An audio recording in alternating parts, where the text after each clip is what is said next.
Campus2Canton. Campus2Canton on the Better Sports Network. Hey, look at this crew. What's going on, everybody? The Tailgate, brought to you by Campus2Canton, here with some help from our friends at Better Sports. Week 3 of the college football season, and we're moving along here. We've got so much happening now. I feel like that I think we just need to jump right in. Nick, Colin, Chris, with me here this morning. Might have another individual hopping in with us here in a few minutes. Guy, there he is. There's Alfred. Okay, see, just in time. That was perfect timing. Guys, I want to start the show. We usually talk about maybe some games that have already happened here, but I actually want to talk about something that is going to happen here in a couple hours, and that's the changing of the guard, apparently, with Alabama's starting quarterback. No more Jalen Milroe after their loss last week to Texas. They're benching him. They're going to Tyler Buchner, the transfer in from Notre Dame, followed his offensive coordinator over to Alabama this offseason. We thought this could maybe just be an eventuality because of that relationship. Chris, I want to come to you on this. Odd timing, and does this make Alabama's offense better in the short and long term? Yeah, odd timing. I actually thought it was going to happen in the second half versus Texas last week, for what it's worth. But you've tailored this offense to Jalen Milroe's skill set, and now you're switching to Tyler Buchner. I don't know. It's weird. I understand why they're doing it. They needed to make a change. I don't think Jalen Milroe was the guy to win out, which they might need to do to make the playoff if that's still their goal, which it is at Alabama every single year. Does it make him better? Probably not. I don't really like any of the Alabama quarterbacks this year. I don't think, and I'm not sure Tyler Buchner is a big improvement. Tyler Buchner basically hasn't played football for like 6 years due to injury, COVID, sitting, etc.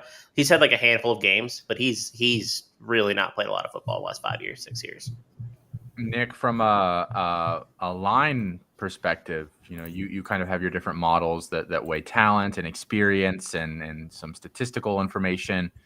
How does a shift from Milroe to Buchner change how the numbers view Alabama this week and potentially moving forward?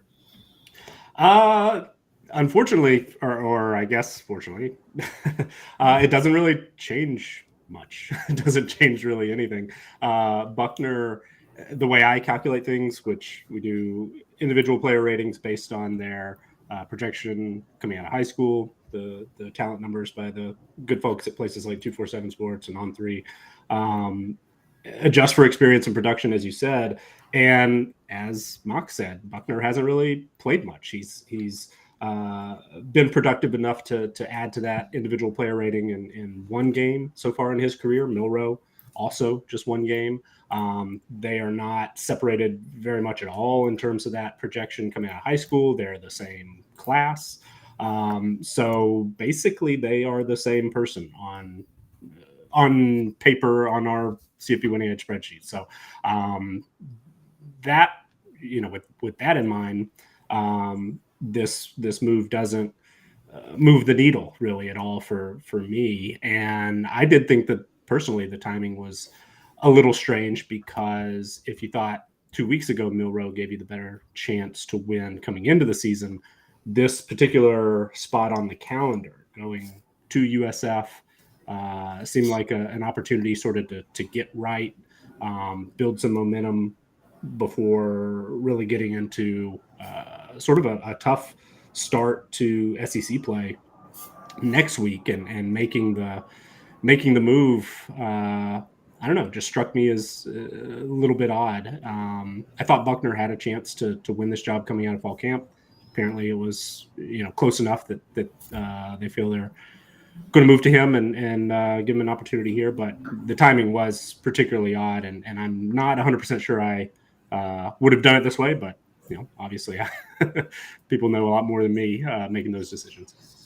Colin, we've lamented the usage of the wide receivers at Alabama so far this season. Been tough to trust any of them from a fantasy perspective. Do you think that this makes maybe one or two guys more viable on a weekly basis? I don't really think Buckner's that much better of a passer than Milroe, maybe slightly, but we really haven't seen it that much from Buckner because, like, Chris and the other guys have been saying, like, he hasn't really played much. So I think he's a slightly better passer, so maybe it upgrades them a little bit. But I think the big thing for the wide receiver core is we're starting to see that take shape a little bit more over the last 2 weeks. Malik Benson, the JUCO transfer, his snap share increased last week. I believe he played like 29-ish snaps last week. And Ja'Cory Brooks' snap share has fallen off. Isaiah Bond and Burton are now the two leaders in snap share in the wide receiver room. So we're starting to see it take shape a little bit. So that might stabilize the production. But I still think it's going to be pretty boom or bust weeks. And I think it's going to be pretty unpredictable until we at least see what type of passer Buckner is. But I don't think it'll be any worse. Alfred, Ty Simpson, we thought could factor in at some point this season. And hey, we're only 3 weeks in. There's still a lot of season. Maybe we do see him. But at this point, is Ty Simpson toast at Alabama? Oh, I don't think you can say he's toast. It's only the beginning of his second year. We do like to see the studs get started in year 2 at the latest. So, I do agree with that. But, yeah, it's hard to say he's toast. I liked Buckner, too, for a number of years. But I think, like what Colin said, I'm not sure he's a great passer. He's erratic. He's made mistakes in his limited starting time. He was mistake-prone in high school, even when he did play a lot of interceptions, although very exciting. I think Simpson probably would be a similar guy. He came from a super small school in high school, although won at least one state championship. So maybe the transition to, Power 5 SEC football has been a little slow for him. I wouldn't say he's toast if he doesn't play next year at some destination, whether it's Alabama or a transfer somewhere else and is the obvious starter. Fair enough. What do you guys think about the whole quarterback situation, Buckner, Milroe, Simpson? There is a call-in link here in the YouTube description. Give us your thoughts. Call in here. And while you're at it, guys, drop some start-sit decisions in the comments. We like to get to those throughout the show. We try. Felix in the chat says, was Ty Simpson that bad in the spring game? I don't think he was bad. I don't know what I thought he was better than Milroe. See, I thought Milroe was a little bit better, but I didn't think either of them were like abject failures. I don't know. I thought it was pretty close, if at worst, right? Like I thought Simpson was better. You thought Milroe was better. At worst, they probably came out pretty even. But Alabama said, no, neither of these are the guys. Then went and got Tyler Buckner after the fact. After Tommy Rees, the Alabama offensive coordinator, recruited Sam Hartman to start over Tyler Buckner. So, like, this whole situation's a cluster, man. All right, guys, I'm going to ask you one final question, and I just want the name as an answer. More likely to see this season, Ty Simpson or true freshman Dylan Lonergan, who apparently looked pretty good through camp this offseason? Nick, let's come to you first. Simpson. Chris? Simpson. Alfred? I hope it's Simpson. Jeez, he would be toast if he doesn't start over true freshman. So I'm going Simpson. Colin? Yeah, Simpson. I'll be the odd guy out. I'll say we see Lonergan first, if we see either of them. But had to be different. Had to be different this morning. All right. One other note that I want to talk about before we get into some of our kind of weekly projections for the week here. Chris, I'm going to come to you. Would you prefer to talk about the true freshman who's starting at Virginia that's a little bit surprising at quarterback, or would you rather talk about UTSA's fallout? We'll leave it up to you here. Oh, well, we'll choose your own adventure, huh? Yeah. Let's talk about Anthony Calandria. Okay. I think it's a cool story. The guy that we didn't expect to start at all this year, or really see much. Yeah, true freshman was, I thought, really good in the spring game.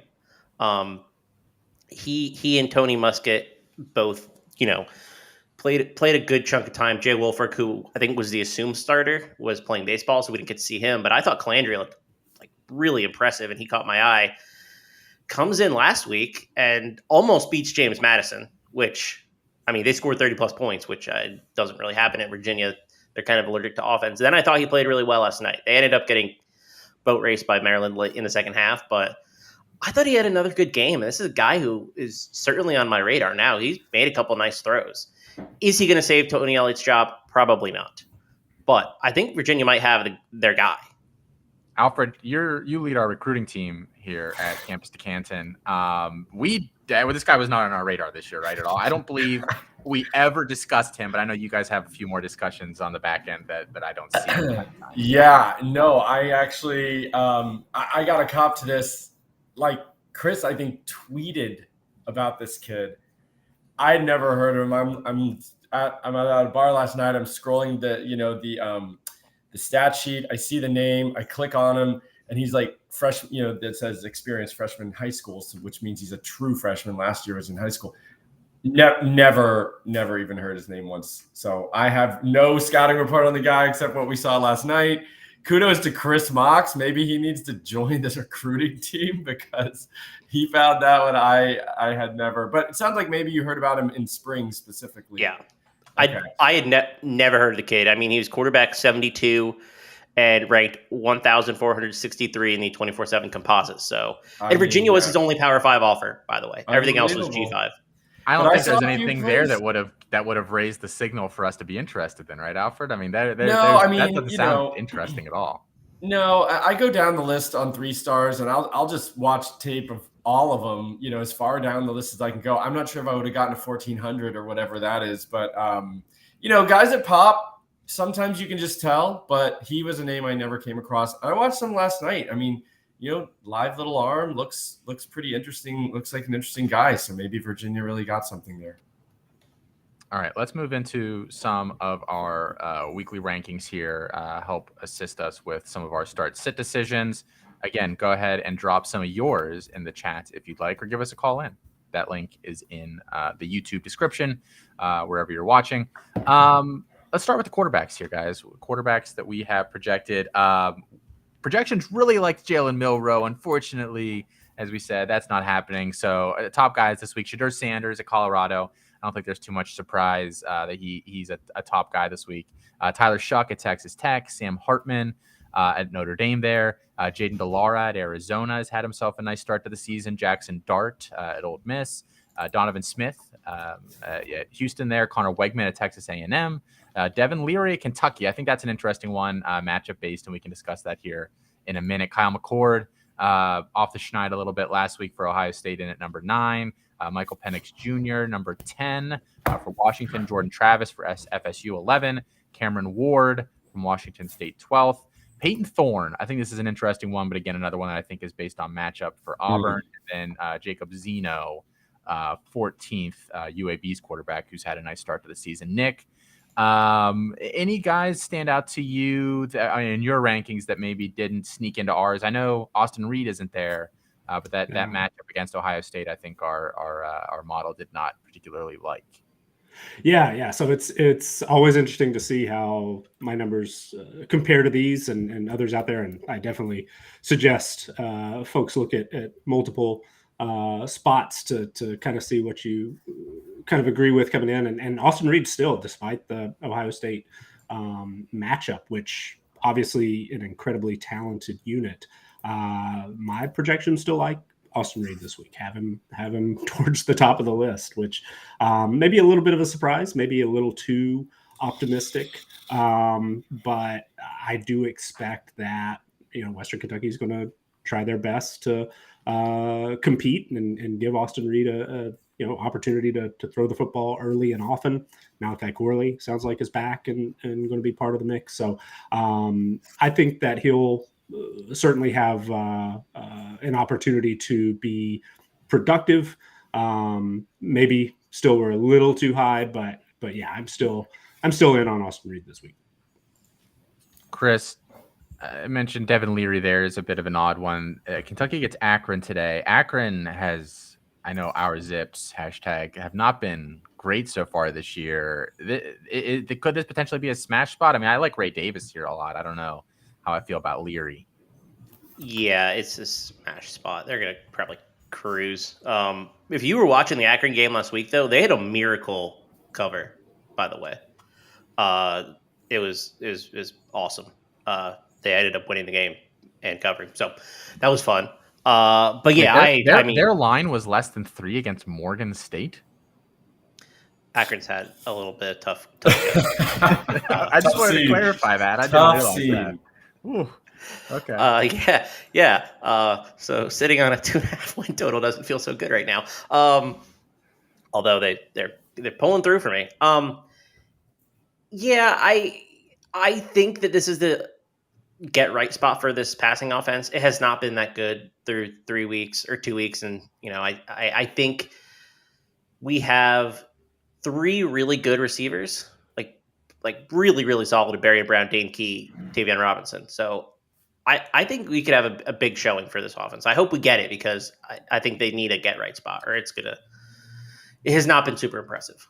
Have we heard any health update on Liam Cohen? Didn't he have like a medical scare on the sideline last week? That I don't know, actually. Nick just shook his head yes. So apparently. Yeah, I saw something about it. I think it was maybe Sunday. He had an event, and there was in a press conference with Coach Stoops. The next day, he was very vague, but said something along the lines of like, the people we expect to be here will be here, sort of thing. So I didn't see a specific follow-up, but I think that not 100% sure if he's back and going to be able to participate today. But it sounded like, fortunately, wasn't a super serious thing. Okay. Yeah, I hadn't heard exactly what it was. I had seen just that vague comment, kind of like what you were talking about there. But not that they need him in this Akron game, but I think if it's going to be a get-right spot for them, it would help to have all of the pieces there. Well, that's just your opinion, Colin. I don't know. Colin, any names stand out to you? Will, can you bring that list back up there? Any guys in our top 14 here that you think are too high, too low? Maybe a guy you think should be in there that's not, vice versa? I think Peyton Thorne kind of stands out as the name that is a little more obvious. I know it's like a softer matchup here, but I'm still not the biggest fan of that Auburn passing attack. But the name that actually kind of stands out to me is really interesting, and one I think that's worth discussion is Jacob Zeno, the quarterback for UAB.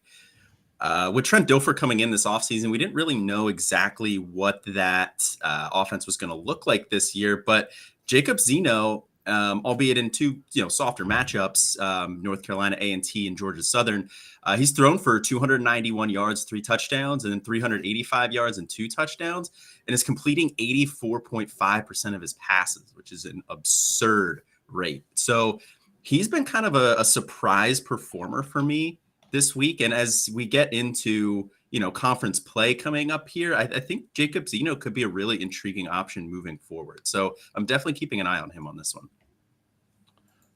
That's a good. By the way, says Cohen is coaching on the field tonight. It sounds like so. So he will be there, Colin. Take that. Hey, I'm just asking questions. Yeah, I'm sure. Alfred, any final thoughts on the quarterbacks here? Any names that are interesting? Yeah, last time it was up on the screen there, I was kind of triple checking. Riley Leonard against Northwestern feels like a start. Is he a top 15 play? He hasn't been running as much so far this year, but he's a guy that can run in 2 touchdowns, 100 yards on the ground. I'd probably want to personally start him over Zeno or Thorne. Do we really think Peyton Thorne? I know it's Samford, but I believe it's Samford for Auburn. But they're going to run the ball probably a lot. I don't know. I think Riley Leonard is still, a top play for me, and Northwestern's just terrible. So they're in shambles. That team has no identity. They're going to be real bad. It's interesting, actually, Alfred, that our rankings actually really like their running game this week, but don't particularly love Leonard. Probably a consequence of Northwestern getting gashed a little bit more on the ground here through 2 games, I suppose. Northwestern lost to Rutgers 24-7 first week of the year. I just think they're real. That game was not as close as the score indicates, by the way. And Duke's good. Really sick. I watched that whole game. It was not that close. I'm sorry for you, Austin. But anyway, so I mean, Riley Leonard is still a guy that I'd be looking for. I'd start him with confidence personally. And so it was just a little surprising that guys like Thorne, Zeno were up there. The rest of them seem pretty accurate. I think Sam Hartman feels a little high just because I think Notre Dame's going to they're just going to feed Estime, and there are 16 other running backs that they like to give. So 3 feels a little high to me, but otherwise looks good. The one guy that worries me a little bit on that list, Travis, just because of the weather situation that's unfolding supposedly at that Boston College Florida State game. Chris, you've been tracking this all week. The game totals moved almost 10 points at this point, down, like not in the good way. Conditions could make it a little difficult for Jordan Travis. If I have other options, I might look that direction. You agree?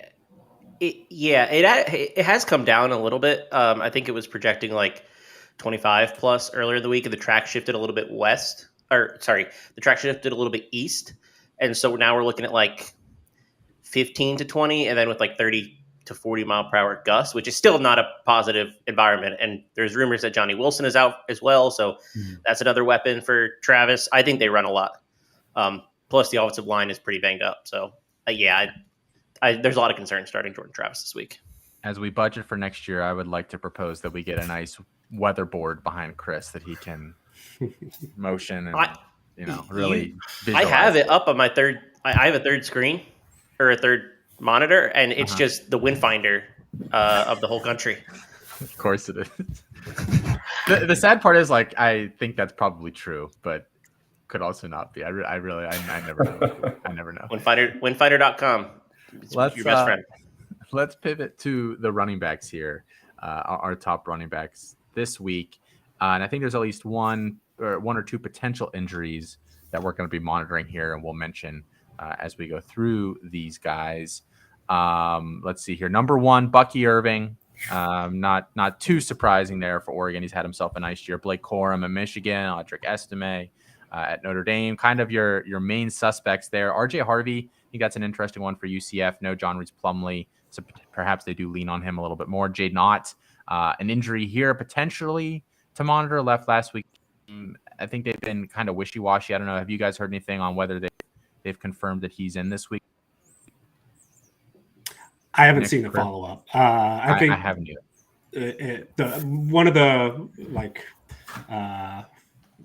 The word seems to be questionable, but not a lot of detail. Yeah, never is. It was an ugly fall though, so I'm somewhat skeptical we see him. I am a little bit too there. Judkins likewise sounds like he's 50-50 today. So another one to monitor there. Maybe if you have a pivot, you move away from those two guys. Ray Davis, we mentioned earlier for Kentucky, seems like a good spot for him. Trevion Henderson, it's an interesting one because he's done well on lower volume so far this year.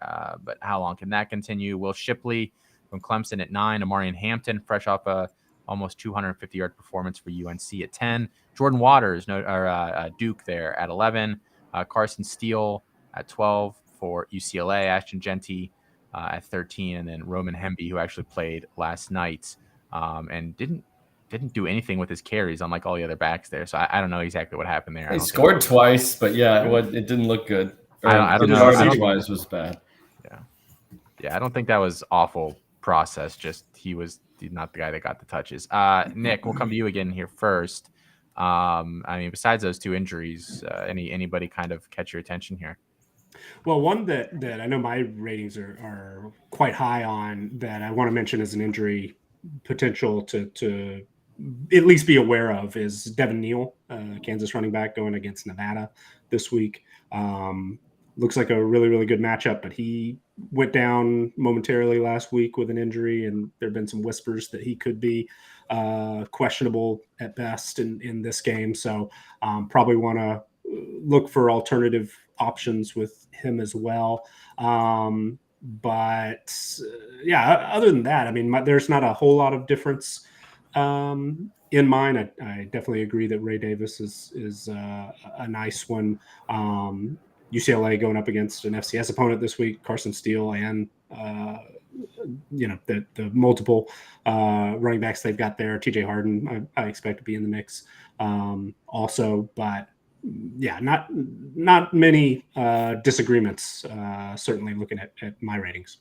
Full disclosure, Devin Neal was in our top 15. I filtered him out just because it doesn't sound like he's really going to be playing today. But our numbers do like him as well. And even if he does play, I'm not sure how much volume. So if that's the case, though, because of the matchup, like Nick was saying, Hishaw, the backup. I mean, he might be a plug and play if he's sitting on your bench somewhere. Just throw him in a flex, given the matchup, and no Devin Neal. So for sure, still a Kansas player who's worth monitoring for sure. Yep. Him and Daniels might shoulder a lot of that rushing load here this week. Chris, over to you here. Any interesting or thought-provoking, things from you here? I think Jaden Knott's going to play. Just to follow up on that discussion, it sounds like he's going to go. I kind of like Jordan Waters for Duke a lot. I'm not surprised that he's ranked this high. He was a player I liked last year, and it kind of didn't manifest itself the way I thought it could. But the offensive line is playing a lot better this year, I think, overall. And so that gives me a lot of confidence in rolling out the Duke rushing game versus Northwestern, who, in past seasons, at least Northwestern was playing competitive defense, and they were in low-scoring games. That's not even the case anymore. Their defense is not very good. I mean, they did crush UTEP at home after being a underdog to a group of 5 team coached by Dana Dimmel, which I don't even know what that was, but yeah, I don't like the Northwestern defense at all. I think Jordan Waters is a guy that I'm rolling out with confidence today. All right, the person that DM'd me earlier in the week and I said I wouldn't play Jordan Waters, I would maybe reconsider that. If you're listening to the show, Colin, any names stand out here to you? Yeah, I think Travion Henderson's the one that really stands out to me. He's been a little disappointing so far. He hasn't found the end zone, but he has been leading Ohio State in carries and yards. And I think this is actually going to be a smash spot for him. Western Kentucky's defense gave up 384 yards rushing to USF in week 1. Now, a lot of that was to Byron Brown, the quarterback, but they still got gashed on the ground by Naquan Wright. Gave up over 100 yards to him. I believe it was 122-ish. And then they gave up 155 rush yards last week to Houston Christian. So this is a soft rush defense. And I think, talking about Alabama earlier, I think Ohio State's another offense that kind of needs to start getting on track. And I think we could see that this week with Travion on the ground. Alfred, I actually kind of want to ask you a slightly different question here. With so many guys, especially at the running back position, that are starting to get dinged up, what's your risk tolerance for kind of starting some of these guys? How are you, Devin Neal, Jaden Nod, Quinshon Judkins, all guys that are probably top 10 backs if they were healthy this week, but, maybe with the injury, not so much. I'm pretty, how would you say it? If there's a whiff of an injury, I really stay away. And that's even in the NFL for my fantasy choices. And it's even more so in college because we don't get good information. I mean, at least in the NFL, you've got the weekly, daily practice reports and all this kind of stuff. In college, we really just don't know. And if there's a whiff of injury, I usually back away. Typically, you have a guy, that you can feel confident in on your bench to slide in. It hurts. I mean, it stinks, but I don't want to risk a 5-carry game, or they come out to stretch. And then when they come back out through the tunnel, you've got some student reporter saying, oh, he's in street clothes. And then you're sunk. So I guess some of the leagues that have those automatic subs, I guess you could be a little bit more, put the guy that you want in there. But even then, they only sub them out on Fantrax, for somebody else if they don't play at all. So if they play 5 carries, I just don't really mess with that personally. One name I wanted to throw out there, Michael Wiley for Arizona. They are playing UTEP, who got boat raced by Northwestern, who we just said is terrible. And I don't think UTEP was very good anyway, but then, the products on the field there, I don't have any advanced information about their defense, but I can't imagine it's very good. Anyway, the thing with Wiley is he's getting about 10 to 12 carries, but he's had 14 receptions in 2 games. And we all mostly play in PPR leagues. So I think he's a very nice play this week and rest of the season. And he could flirt being, on this list soon if he keeps racking up those receptions. The Campus2Canton projections have him RB24 this week with an expected point total of just under 19 total points in PPR. So, definitely a startable guy there. And like you said, the receiving floor really helps him out. Speaking of receiving floors, let's talk about our top receivers here this week. I think mostly a crew that you'd expect to see on here. Marvin Harrison Jr. I think has been projected as our top guy every week so far. Had the 2 touchdowns last week. Very nice performance from him. Jared Brown kind of emerged as a go-to guy there at Coastal Carolina at number 2. Xavier Weaver, potentially the guy on a week-to-week basis at Colorado. I made a big trade for him this week. I think that could be the case. Evan Stewart at 4. Roman Wilson doing a lot with not so much volume there at 5 for Michigan. Jalen McMillan and Rome Odunze back-to-back there, 6-7. The Washington duo, they take on Michigan State here today. Troy Franklin from Oregon, been their top guy so far this year at 8. Luke McCaffrey from Rice looked good last week there at 9. Tet McMillan for Arizona at 10. Jimmy Horn, we got another Colorado receiver there at 11. Jaron Bradley, been Texas Tech's leading guy so far this year at 12. Sam Pinckney, nice week 1, not so nice week 2 there for Coastal Carolina at 13. And then Lincoln Victor has taken over that slot go-to role for Washington State that's so valuable. Nick, I guess I'll come over to you here first. Names that you have potentially that did not finish in our top 14 here. Well, one for sure is Jamal Banks. I know he struggled a little bit last week, wasn't super productive, but my numbers still think pretty highly of him, have him as a top 5 receiver this week. And perhaps that's a little too optimistic, but still think that with the matchup against Old Dominion, who now is playing at a much faster pace, especially think that it's a pretty good spot for him. And one that just based on raw production that we've seen so far this week that I think is worth mentioning is Gage Laverdane from Miami, Ohio. FCS transfer, just come in, had a huge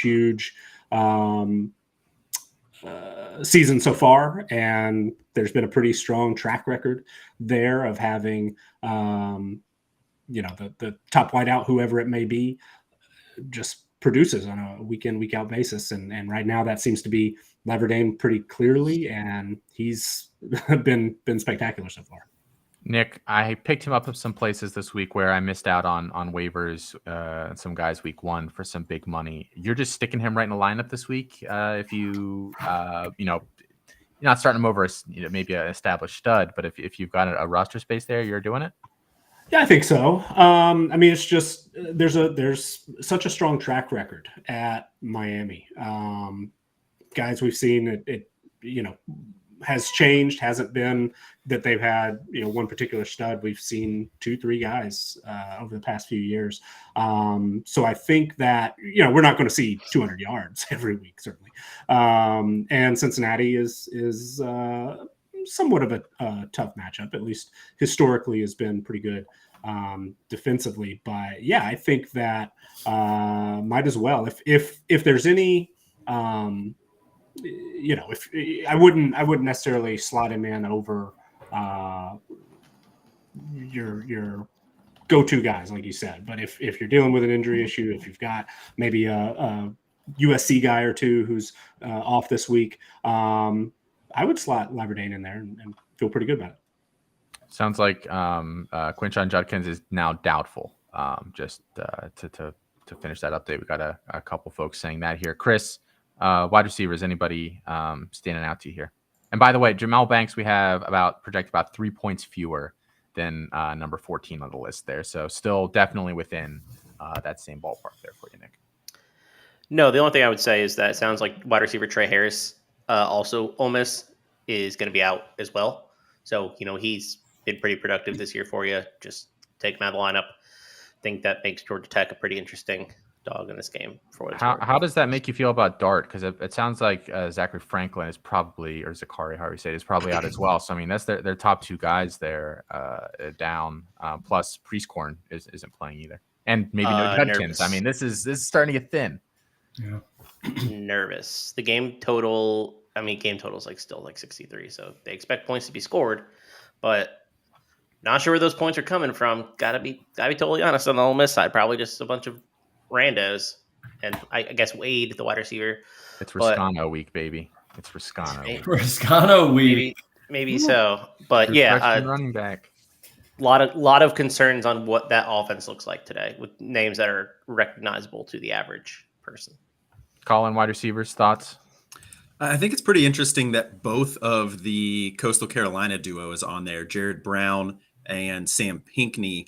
That offense has not been what we're used to. They transitioned away from that option type of attack that Chadwell runs now that he's over at Liberty. They have Tim Beck, so that's a little bit more of a traditional offense. Grayson McCall, the quarterback, has been solid, but the target share has been so funneled to Pinckney and Brown. They both have 13 targets. They both have over 100 yards. They both have a touchdown. And it's a soft matchup this week, but against Duquesne, but I would still be surprised to see both of these guys go off. I feel like I don't know which one is going to go off because Jared Brown offers that big play ability. But I think one of these guys is going to be a really good play and one of them is going to disappoint. I'm just not sure which one it is. Poor Duquesne's going to be broken by the time they get the conference play here with the non-con. Alfred, any final thoughts on receiver here before we go to break? Yeah, I know we need to cut. One guy I noticed not on there, and please correct me if I missed an injury, but Emeka Egbuka for Ohio State should be fine, right? Playing, he's not on there. And I think we got two Coastal Carolina players. I think these two guys are probably both top 10, top 15 plays until proven otherwise. And Western Kentucky should be a game, where it's not like, just running people into the locker room at halftime. I think it could be an interesting little game. So I'd probably have him in there. And then also Luther Burden, just because he's going to get used in a lot of ways, the way Jared Brown does.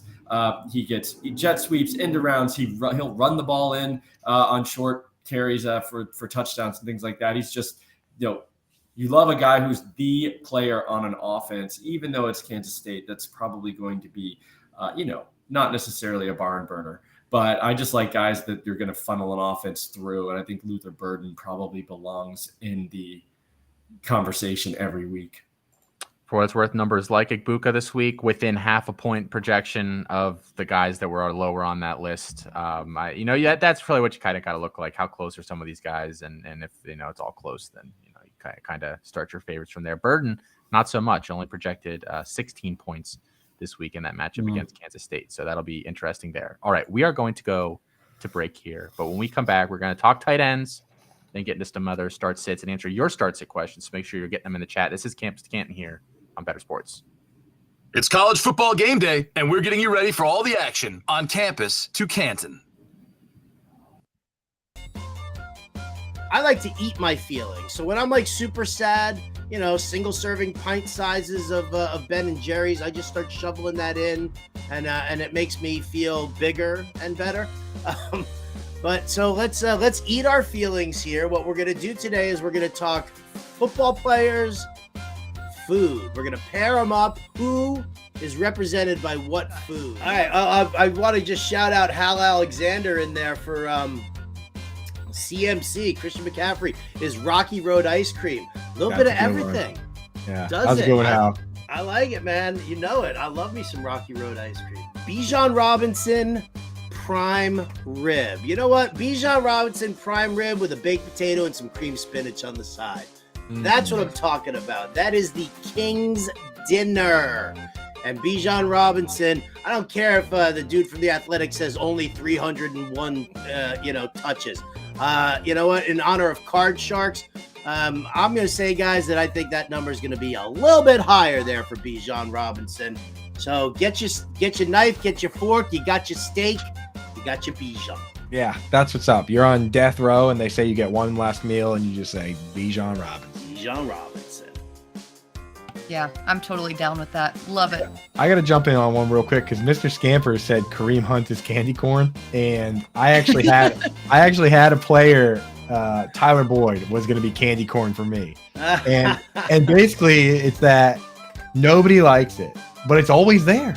It's always there, and somebody always puts their hand in and grabs some and has some, and they're like, well, and afterwards they're like, why did I eat that? That's Tyler Boyd. He always gets drafted, and he's just kind of there, and nobody knows why. Nobody knows why they take him. Nobody knows where it comes from. Where does the candy corn even come from? Like, it's just there. It's just there.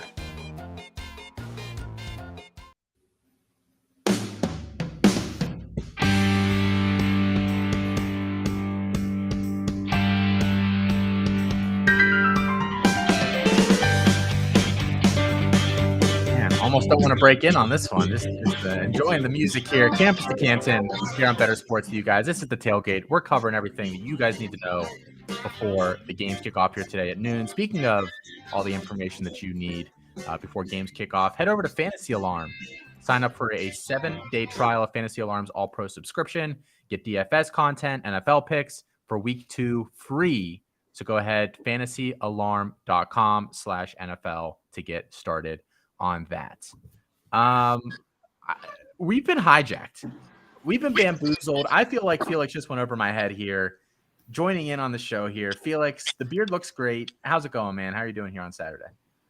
I love the show, guys. First time caller, long time listener. I will offer just one suggestion. A couple of weeks ago, you guys had on this very handsome, dark-skinned man, very strong jawline, looked to be totally jacked. That's not why I'm coming on today. I would suggest you bring him back on at some point. Excellent personality. I do have a question, though, about Travion Henderson. We've seen Ohio State's backfield. It's been split between Mayan Williams, Chip Trayanum, and now Travion Henderson. How much confidence do we have, one, in starting him this week against Western Kentucky and then projecting forward to the NFL? I mean, I feel like the 2024 class has been really shaky at the running back position, including Travion Henderson. So I would just like to get you all's thoughts on those things. All right. Who wants to take this question for the handsome young caller in here from Kentucky? Chris? Yeah, I don't really like the way Travion Henderson is trending.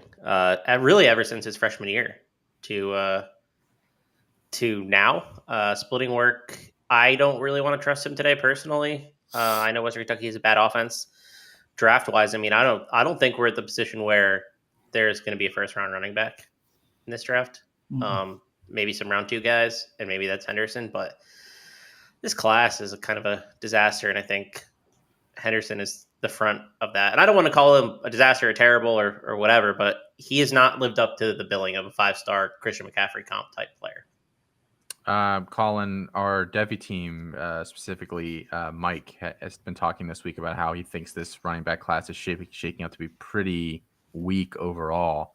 Travion probably a large part of that with how he's performed over the past couple of years. You agree? You think this is going to be a weaker class? And where does Travion fit into it as of today? Yeah, I think it's going to end up being a little bit of a weaker class. It doesn't have that Bijan Robinson, Jahmyr Gibbs at the top. And we lost a lot of like really solid depth players from last year. Guys like Zach Charbonnet and Devin Achane, who were a little bit further down lists, Tajay Spears, Izzy Abanaconda. So a lot of names left. There was a vacuum filled there. We kind of propped some names up that maybe we shouldn't, but the guys at the top are also disappointing. Travion has been a guy at the top of the list for a long time, ever since his freshman year. And we've seen him do it in spurts, and we just haven't seen it since. But like I said earlier, I think this is a get-right spot for him, at least in terms of fantasy production. In terms of NFL production for him and NFL future, I am leaning towards he's not going to be a first-round pick, like Chris was saying. It feels like a top 50 pick, though, still, given his speed, his pass-catching ability. And then another guy at the top that we haven't seen much of this year has been Raheem Sanders, because he's been injured. So I think the fact that we're not seeing Sanders, who's another one of our top guys, we've been on him for a long time, I think that also depresses the perception of the class as well. Once we get Rocket Sanders back out there, we might view it a little bit more favorably. But definitely not the class last year's was. Let's get into some start sits here, and then let's talk tight ends. Then we'll hit some start sits. Let's do that. Can't skip over the tight end stuff. Chris will quit It's just how he rolls. I think it's in his contract, right? I believe it is. I'd have to reread that, but I think so. So I think all the top names made it in here this week. For the most part, things are starting to equal out here a little bit. Tight end Ben Urasek at Stanford there, been their top target at 1. Corvaldo Fairweather is interesting there for Auburn. Our numbers just really like Auburn this week in the softer matchup there. Amari Nyblack has had a couple of touchdowns essentially that have had a couple respectable weeks out of him at Alabama. Cade Stover at 4 for OSU. Holden Stays fresh off a 2-touchdown performance last week for Notre Dame. Sneaks into the top 5. JT Sanders been very productive for Texas at 6. So I'm actually not familiar with Bryce Damas at all. But Nick, you have to tell me where your rankings have him. Similarly for Jack Velling there at number 9. But Drake Dabney at Baylor at 8. Corey Dyches, who actually played last night. We had his over in the Discord, and that hit. Everybody was happy there. Jared Wiley at TCU at 11. Max Clark at 12 there. Brock Bowers at 13. Realistically, you're just starting Brock Bowers no matter what, and then Luke Lachey at 14. Nick, any thoughts here? Well, on Damas is a UAB tight end, which we mentioned a little bit earlier that offense is really off to a strong start this season. Especially the passing attack is much better than I expected. I was pretty low just in general, didn't know what to expect, but already I think I'm really starting to buy in.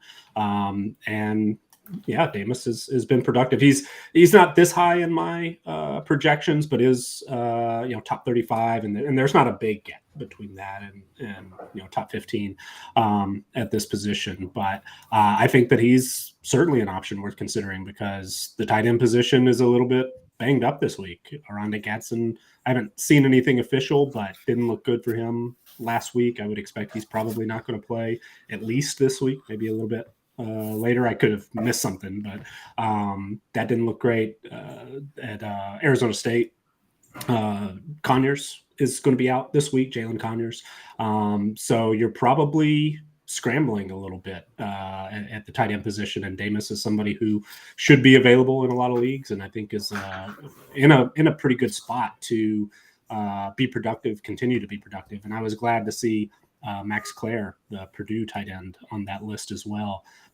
He's off to a good start, and they've got a pretty strong track record, both coaching-wise and within the program. So seems like he might be an option if you're in need of something last second as well.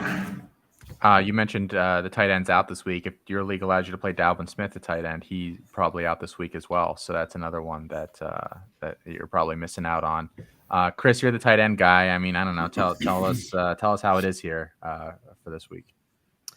Yeah, the only thing that really stands out to me, and I think our rankings this week did a pretty good job overall of getting it right, because it is a model. It is something that we a lot of data points go into. It's not necessarily human put it like saying, hey, like this is what I think. A lot of data points go into that. So I think we did a good job overall.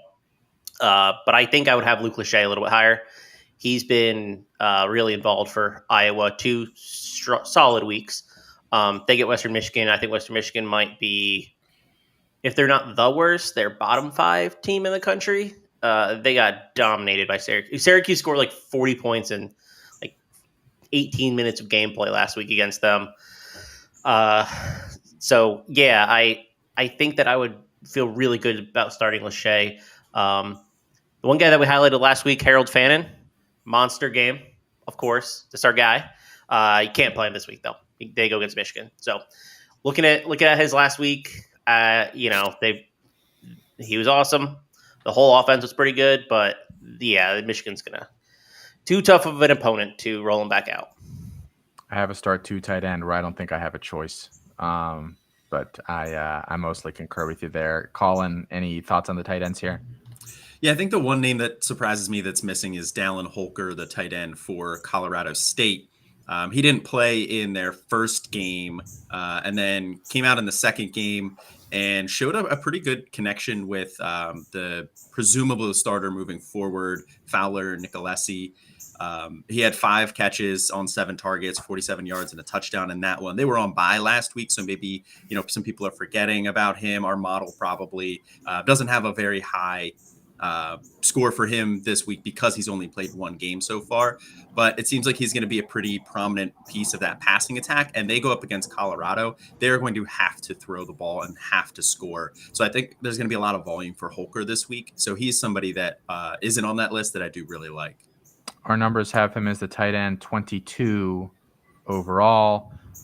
So not too far off the mark here. And in terms of like expected points scored, he's within 2 points or 3 points. So not terribly far off, like you mentioned. Alfred, any thoughts to wrap up tight ends here before we start getting to some viewer questions here? Yeah, there's one guy. I don't believe I saw him on that list. Gavin Bartholomew for Pitt leads the team in receiving yards, scored a touchdown already. They're going against West Virginia. I'm not worried about that. I mean, the bar is so low for a tight end in fantasy. He's 5 for 118 and a touchdown. Like, there's guys on this list who have not even done that this year. I don't think the matchup should preclude him from being listed. So he was a guy I was surprised not to see, given the fact that like any tight end that an offense is going to look to frequently should probably be listed.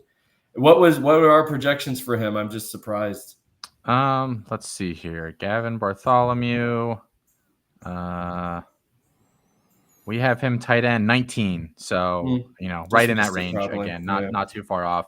It's probably plus or minus how much of a fraction of a touchdown. I think it's really a lot of those guys are very close. And I think a tight end really, the answer is either you have, Urasek, Maryland, one of those guys and you play them or you don't. And you're just kind of guessing every week anyway. So same with the NFL. Yep. Not much of a difference there. All right, let's get into some listener questions here, viewer questions. And it sounds like we already kind of answered Drew's question. He asked Drake Dabney, Theo Johnson, or Jared Wiley. I think I would play Wiley here personally. But I think our rankings technically probably had Dabney a spot or two higher. What do you guys think? Well, he did say he needed 2. Oh, he needs 2. Yeah. Okay, I'll need 2. Ooh, I would Wiley Dabney. Yeah, Wiley Dabney. I would avoid Theo Johnson. I mean, he had an off-field incident earlier this offseason where he got into a skirmish at a fraternity. So he's been in the doghouse a little bit, but they are starting to ramp him back up a little bit. So I think we could see in the coming weeks him be a growing part of this passing attack. But I wouldn't count on it right now. I would still take more of a wait and see approach with him. So I think that's pretty obvious, like Dabney, Wiley for me, and our projections do seem to agree with that as well. Boots on the ground out in your state college. Thank you, Colin. I need an interview with one of those frat boys stat. That's what we need. Somebody asked Kanata Mumfield or Quinchon Judkins. With Judkins' injury, what do you? I mean, I'm not sure Mumfield's my pivot. What do you guys? What do you think, Nick? You're smiling. Well, I noticed who asked, but I mean, Judkins. When Alfred said it earlier, when you see that note that there's a question, when it's questionable, I start looking to replace a guy even as highly regarded as Judkins, and now we see the doubtful tag. That certainly doesn't look good. So I'm probably replacing Judkins with my next best option, whoever it is. Fair enough there. Let's see here. Let's get into some guys that we like or dislike this week overall. Keep dropping those questions in there, guys. Or if you've got a question for us you want to call in on, that link is in the YouTube description here. Alfred, let's come to you first here. Who do you want to start this week? Who are some guys that you think have some nice matchups that we should be considering that maybe we haven't discussed already here today? Yeah. So, one guy who I have on a few teams and he's just been sitting on the bench. I try to pick guys that are not super obvious. There are a lot of mismatches this week. I don't think, it's most of the teams are good against teams you probably know are bad. I don't think there's a ton of nuance, but one guy is Mitch Griffiths, Wake Forest QB. He's got 5 passing touchdowns in the first 2 weeks of the season. I think that offense is continuing to just roll along even after Sam Hartman left. And they're playing Old Dominion, who gave up a lot of points to some bad offenses, 36 to Vatech, 31 to Louisiana. Neither of those offenses are what I would consider very good, and they gave up 30s to both of those teams. I think this could easily be 3-4 passing touchdown game for Griffiths today. And so I think, it just depends on who your options are. But if he's on your bench, in these deep leagues, and you're starting 2 QBs, I would give him a look. And he also runs a little tiny bit as they do in that offense. So that would be my one. Do you want another guy, or do you want to round the horn first? Yeah, let's round the horn here, and we'll sprinkle in as they come in from folks that are listening. Somebody here said Alar or Jalen Daniels. I like Daniels, Jalen Daniels. Any objections there? I think I would play Alar. Oh, okay, Chris will play Alar. Daniels was one of my starts on our Campus Life podcast earlier in the week. They get Nevada. I think that's just going to be – Nevada got gashed by Idaho, who is a very good FCS team, but still an FCS team. And without Devin Neal, I think Jalen Daniels is going to have to shoulder a huge portion of that offense. So I think he's going to have a really big week this week, whereas Drew Alar probably won't be needed quite as much against an Illinois team that hasn't looked as good as we thought maybe they would entering the year. I agree, actually. I mixed up my Kansases, but I was thinking Kansas State and they're playing Missouri. I forgot that Kansas had Nevada. So, yeah, Jalen Daniels. Jalen Daniels, it is there. Colin, let's come over to you, a guy that you like this week that maybe we haven't talked about yet. Yeah, a guy I like a lot this week is Smoke Harris, the wide receiver for Louisiana Tech. He had a huge week 1, 11 catches, 155 yards and a touchdown, but really hasn't done much since. 7 for 47, and then he had 2 for 9 last week. But they get North Texas. North Texas gives up the 14th most pass yards in the country at 306.5. They give up the second most points per game with 52. And those games were to Cal and FIU. So not exactly potent offenses. I think this North Texas defense is going to be really bad, but their offense is good. I expect a high scoring game here. And Smoke Harris is going to be the focal point of that offense. I expect a huge game from him. Chris, who do you like today? I like Jalen Jones, the quarterback at Charlotte, who, this dude can play, man. I was really impressed with what I saw from him last week against Maryland. They get a Georgia State team who, to be objectively honest, I think is horrendous on defense. I talked about them being horrendous on defense last week, and then Connecticut scored like 3 points. So, but I do think this is a very bad team. Their secondary is depleted from what they had last year, and we watched Rhode Island, who's a pretty good FCS team, go up and down the field on them. I think Charlotte can do the same, and I actually really like the Charlotte team in this matchup. Wink, wink. For later in the show, and then I'm gonna sit. Are we doing sits as well? We weren't. But thank you for letting me know that you haven't been paying attention, Chris. That is good to Sorry. know moving forward. Sorry. No, it's out of the bag now. Just say your sit. Just say your sit. I was tracking line movement so that I could give us the best numbers possible. So my bad. Yeah. Okay. I'm sitting a guy I sat last week, and I'm telling you can't play him. His name is Jalen Buckley. So Western Michigan gets the ball. Second play of the game, Jalen Buckley 75-yard touchdown. I'm sitting watching this game right after I gave him out as a sit last week, and I'm like, of course. Western Michigan does not score another point, and Jalen Buckley has 7 carries for 12 yards after that. I guess they got jumped on the first rush of the game. It was bizarre, but I'm telling you, you can't play him against Iowa. So don't even think about it. He's getting a lot of carries. Don't even think about it. Don't try it. Keep him on your bench if you picked him up. Don't want anything to do with it. I don't think Western Michigan is going to score a point today. Process was right last week, Chris. Process was right. It was Nick, and somebody who I know has been paying attention here. Who do you like this week? Ooh, careful, because I'm scouring for injury updates. But no, I know. I'm paying attention, Austin. I definitely started paying more attention. You call out Mox, but there are 2 names that I went through and ended up playing more than I think I expected, and one I think is probably fairly obvious, especially if you're dealing with some injuries at the tight end position and you don't have a ton of options there. But Michael Trigg's in a little bit better situation than we thought coming into the season, especially with Prescorn out, with Trey Harris now out, with Judkins doubtful. Dart and Trigg are I think have the potential to hook up quite a few times today.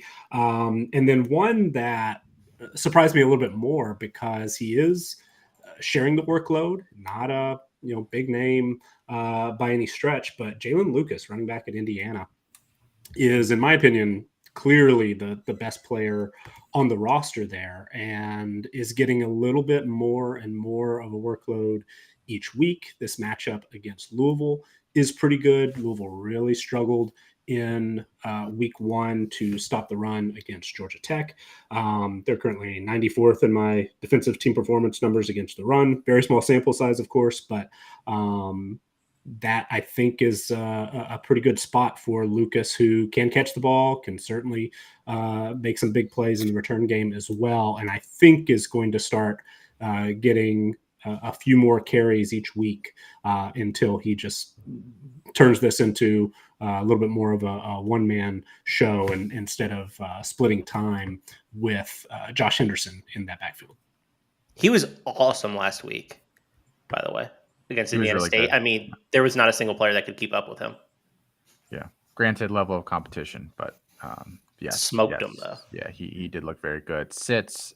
We can run through these. Chris, you've already done yours. So you go browse some lines here, check some line movement while we do this. Alfred, somebody you don't like this week at all?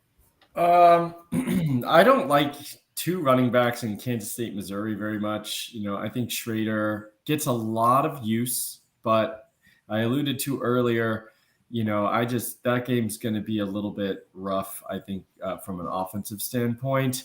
I don't think he's a transcendent talent either. So, I just probably wouldn't. And he might be a guy that you are starting because he's gotten pretty good amount of carries the first 2 weeks. And you might have him in a flex or something like that.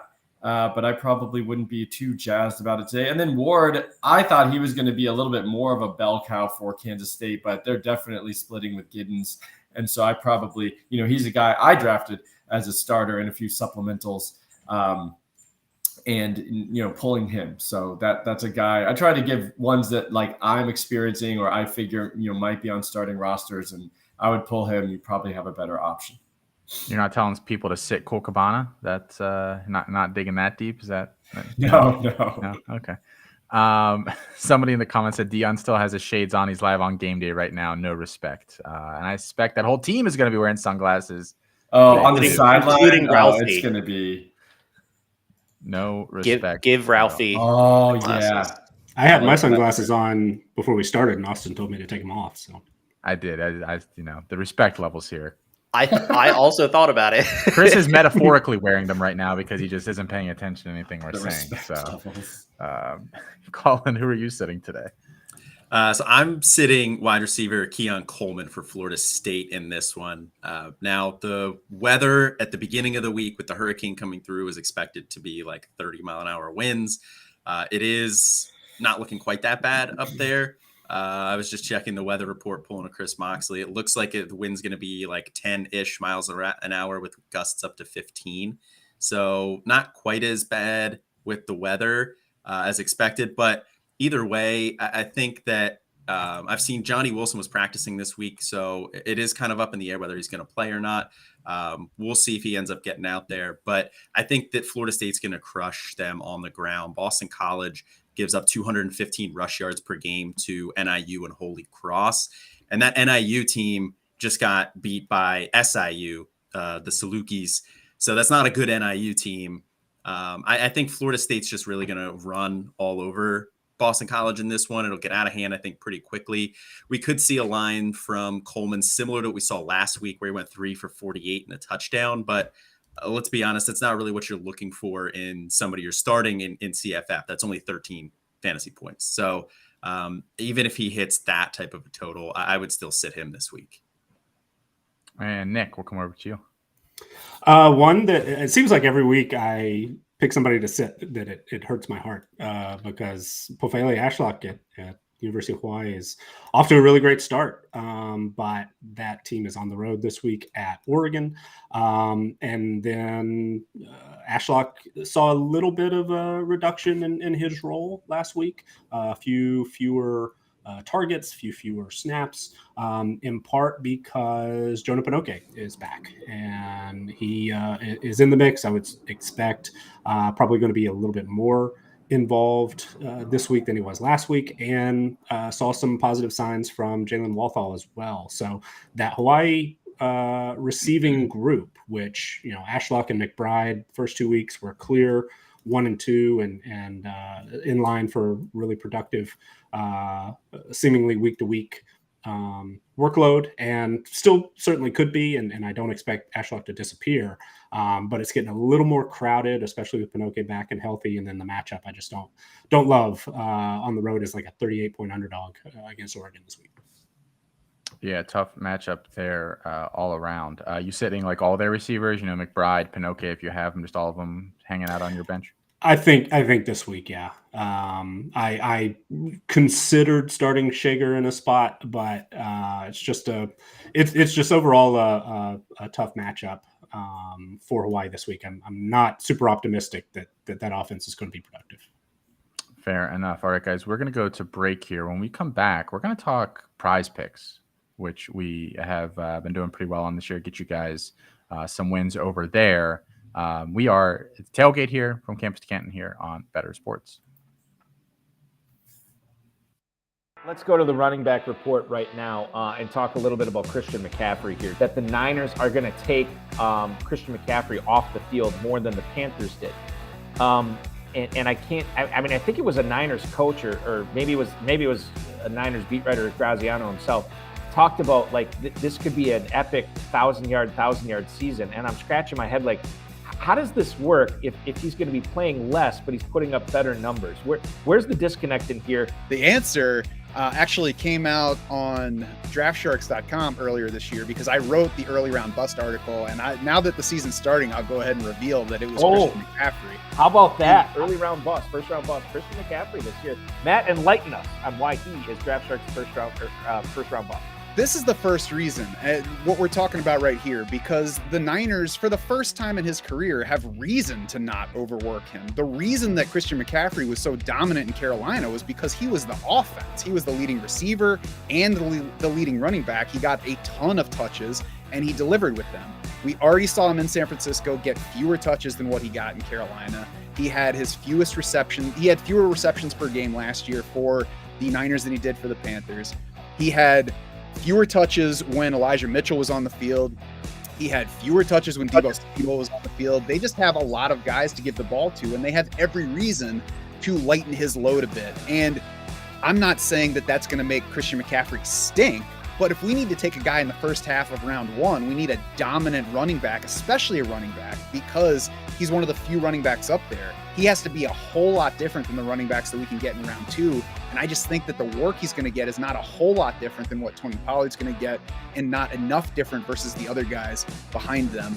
And then there is that bit of injury risk. We have the injury predictor on Draft Sharks, and it does show he's not atop the position in injury risk, and Austin Eckler is up there as well, but it is above an 80% chance that he misses some time. We have him projected to miss 2.2 games for the season.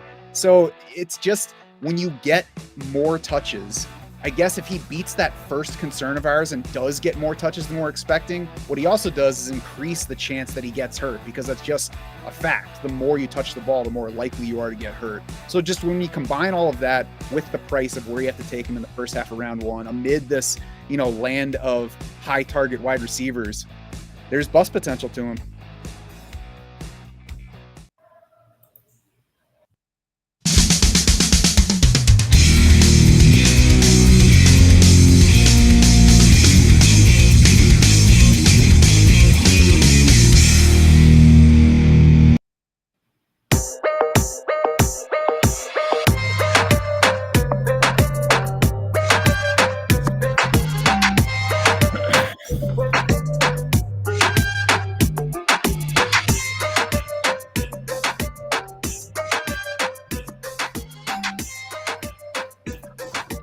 Man, the music this morning, just getting everybody hyped. I can tell we're all having fun here, guys. Tailgate here from Campus to Canton here on Better Sports, talking everything college football with you guys here today, leading right up to kickoff here at noon Eastern. Keep dropping those start sits in the chat, guys, and we will get to them as they pop up. Myron asks, Merritt or Kay Allen at running back? Nick, Chris, any thoughts there? I think Allen is probably my choice. This Illinois defense is not the same defense it was last year. I mean, they were number 2 in my team performance numbers last season defensively overall, really, really strong against the run. And so far this season, very small sample, but they are a much, much different unit. Currently ranked 102nd in defensive team performance against the run, 112th overall.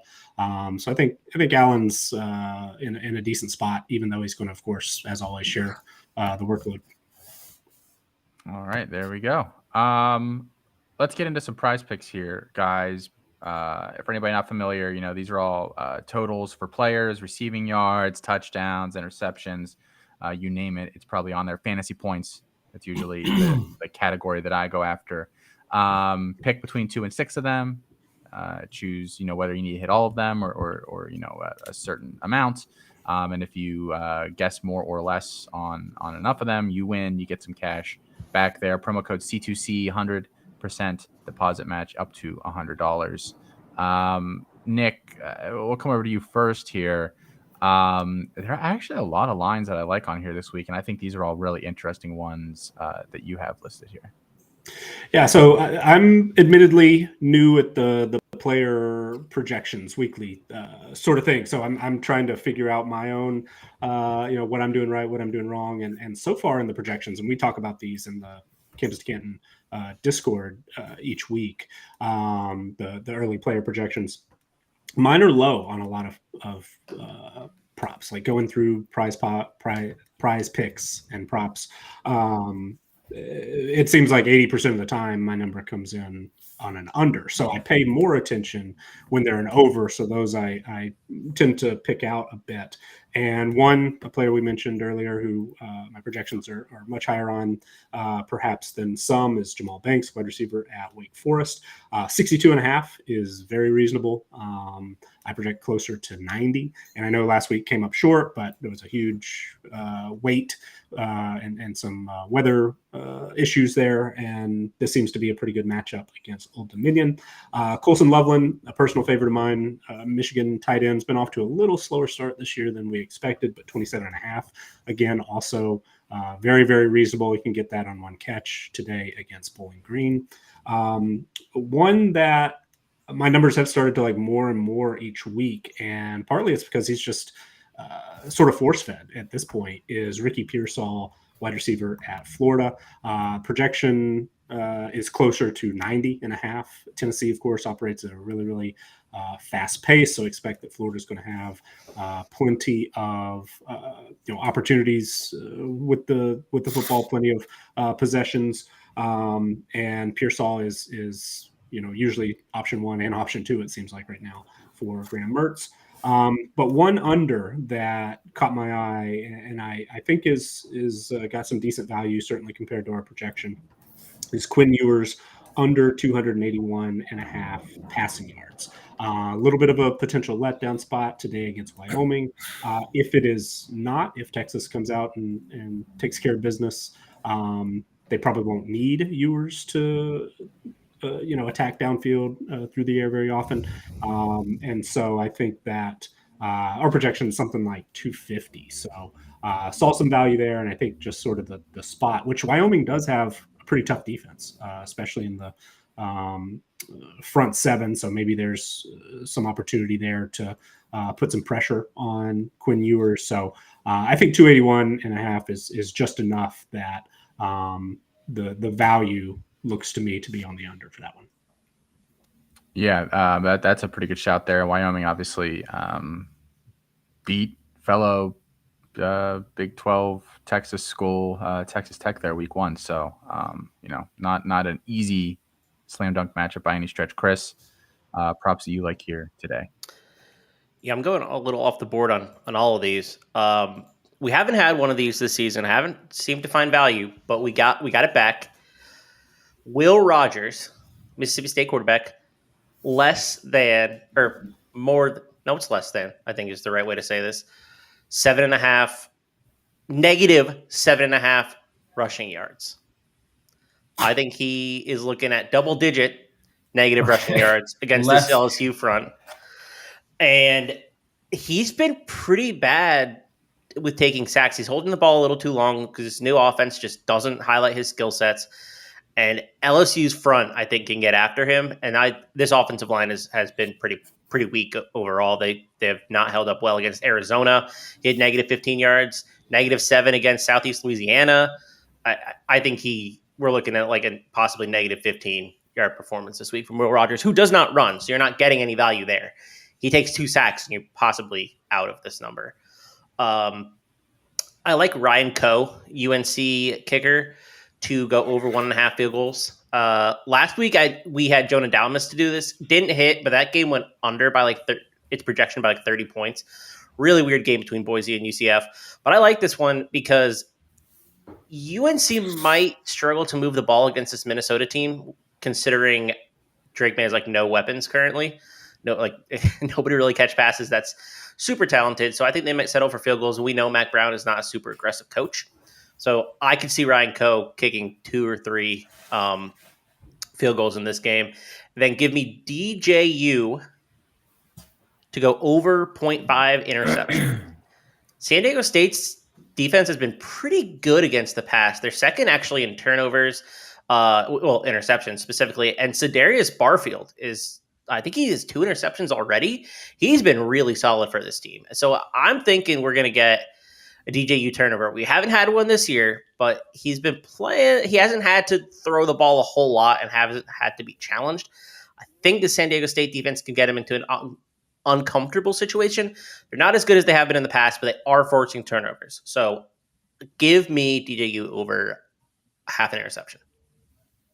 I love it. I always love those interception plays, and I'm glad that we're back on the negative rush totals because those are always fun as well. Colin, I know you have your lock of the week here, so just we've been doing very well on locks of the week, Colin. So don't screw this up for us. Well, my lock of the week last week was the Troy Franklin one. The other one that I played was Jeff Sims, which did not go out very well. But my lock of the week this week, Riley Leonard over 37.5 rush yards. He didn't have that last week, but they didn't need him to do that last week. In the Clemson game, he had 98 yards rushing in game 1 of the season. And he went over this 37.5 number in 9 of 13 games last year. We like Duke's rushing attack against this Northwestern team that is bad, like we've talked about all day. I don't really see any way he doesn't go over 37.5 yards rushing. He can get that in one run, and we've seen him do it. So I think that's my favorite play of the week. My second play is Kyle McCord under 306.5 pass yards. He was named the starter this week. It really wouldn't surprise me if this game gets out of hand, especially with all the pieces that Western Kentucky's missing on offense. And how good Ohio State's defense has looked so far this year. They've given up 7 points and 3 points. Now, granted, that was to Indiana and Youngstown State, but there's a lot of pieces from this Western Kentucky offense missing. I think this gets out of hand. I think Ohio State runs the ball all over them, like I talked about with Travion Henderson. So if it gets out of hand, I could see Devin Brown getting in a little bit too. I just don't see too many paths where McCord goes over this 306 yards. Because even last week, he only had 258. So I like the under on that play. Okay. Or less than. You guys are building a ticket for me here. We're getting close. Thank you. Alfred, bring us home. Let's see if I like any of these to add them here to my final plays for the day. I don't know if you'll like any of these. By the way, the Will Rogers, kind of love that. I mean, LSU's D-line is disgusting, and we saw them just tear FSU up. So that's a great one, Chris. Caleb Hood over 12.5 fantasy points. You know, the Georgia Southern is going to throw the ball a ton. They're going to throw a lot of short passes. And I just think that they're going to still move the ball a little bit, they're still going to put up, rinky-dink little passing stats, and he's 1 point less than Burgess, their other receiver. So kind of think both of them, still get theirs. You don't even have to score a touchdown to go over 12.5 fantasy points with PPR. So I think, 6 or 7 catches, get the yards, go over, not too hard. And I think it's depressed probably because they're, favored to not do well against Wisconsin, but I think they'll still find grass to throw to. And then Carson Beck, under 20.5 fantasy points. That just feels like a lot for Carson Beck. Georgia has not played anybody yet. And South Carolina is not that formidable, but it's an SEC team. I think they're going to be hyped for this game. Obviously, anytime, Georgia at this point, everybody's going to get their best game. And, I just think he's not, I mean, that number should be closer to 17.5. I think 20.5 just feels too high for a guy that's not really going to run. He probably needs 3 touchdowns, no turnovers to get over 20. I'm not sure I see that there in this game that I feel like might be kind of low scoring. And I'm not going to say my third one because I really don't have a good backup for that. So just those 2. Okay. I don't want to give out bad information. Fair enough. I liked all those. I actually really like Will Howard over 18.5 fantasy score today as well. That's floating around. I think he has a pretty good day. To comment on that really quickly, that number has moved towards Missouri yesterday and today. I think that's kind of interesting because a lot of people have been talking about taking Kansas State confidently, and I'm not quite sure. I haven't bet that game. What's it at now? It was at 5. Now it's at 3. Okay. It's hovering between 3 and 3.5, depending on where you look. But I mean, it was 4 and 5 for a lot of the week. So sharp money's back in Missouri. I don't necessarily know what's up with that because I don't have a play on that game, but I would lean Kansas State. They're probably subscribed to the C2C winning edge tier at Campus2Canton because our projections have Missouri as an outright favorite, which I don't personally trust. We've got a few. Week 3 can always be a little bit tricky, but yeah, that was one that definitely caught my eye. Have Mizzou favored in that one. Sounds like Johnny Wilson is dressed for Florida State, by the way. A guy that we were wondering whether he'd play or not. There was some iffy news on that. Are you starting him? No, I don't think so. I don't think so either. If it wasn't rainy or supposed to be rainy and windy, I would consider it.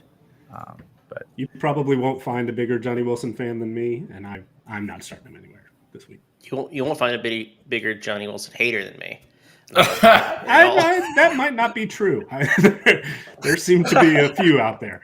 I don't like Johnny Wilson that much. Very polarizing player, no matter how you look at it.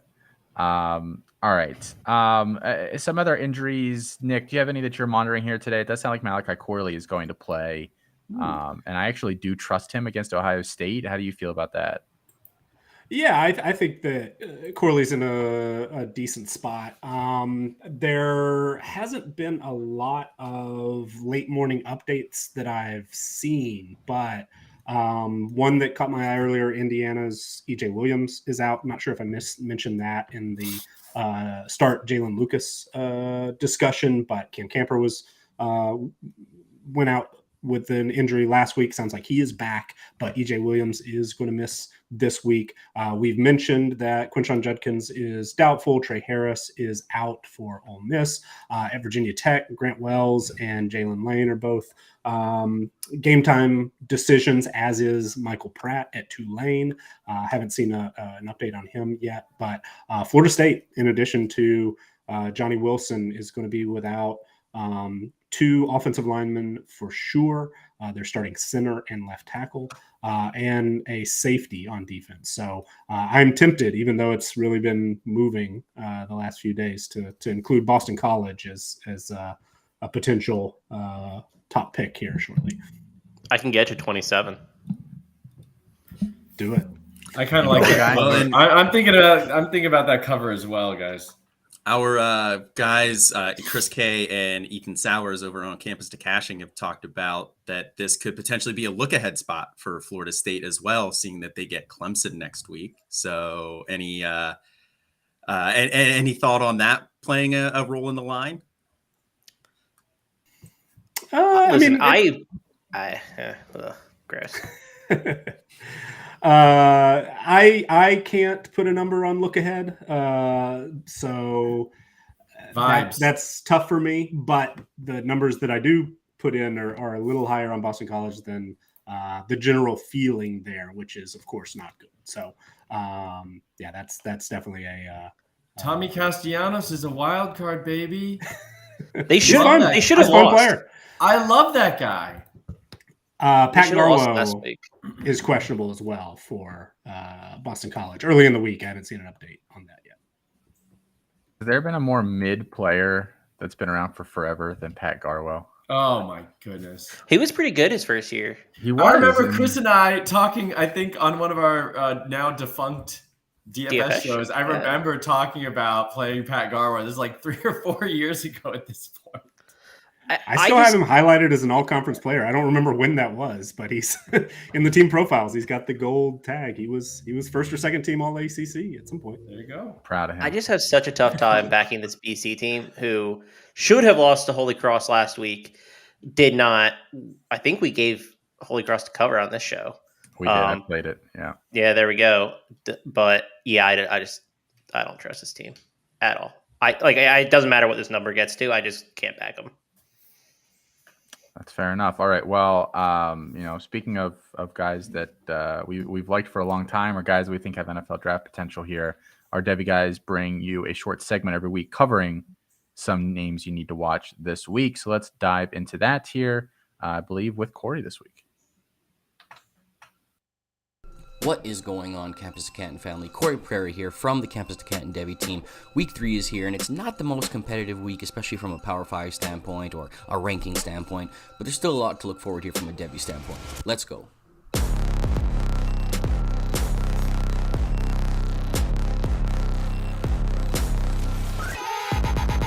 Now, I want to start off here by looking at a couple of freshmen, some freshman running back in particular. It's always a good idea to keep an eye on these freshmen, especially when they're breaking out at an early point, because that early production does a lot for their chances to make the NFL later in their career.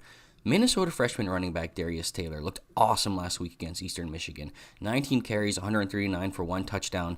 And this wasn't even a case of a blowout either. This is a guy who got into the game within the second quarter. It was only 3-0 on the board. This was a game they didn't even win by over 20 points. This is an interesting prospect who was a top 25 running back in the class, has a background as a pass catcher as well, was a former wide receiver convert in high school. At 5'11", 210 pounds, this is the kind of guy that we should be keeping an eye on. And we know how that Minnesota backfield produces a lot of production from that running back position. The other freshman running back that I want to talk about is heading over to BYU, where freshman LJ Martin has gone 22 for 118 over the past 2 weeks. He's looked much better than the guy they brought in to be the starter, Aiden Robinson, coming from the G5 from UNLV. But LJ Martin has just looked a lot better behind this line right now. He's officially been named the starter going into this week, so it looks like they're going to ride the freshman running back. He's got a tough matchup this week against Arkansas, but if he can put up a nice game against these guys, this is the kind of thing that could really throw a guy on the Devy radar. Is Michigan wide receiver Roman Wilson this year's Jalen Hyatt?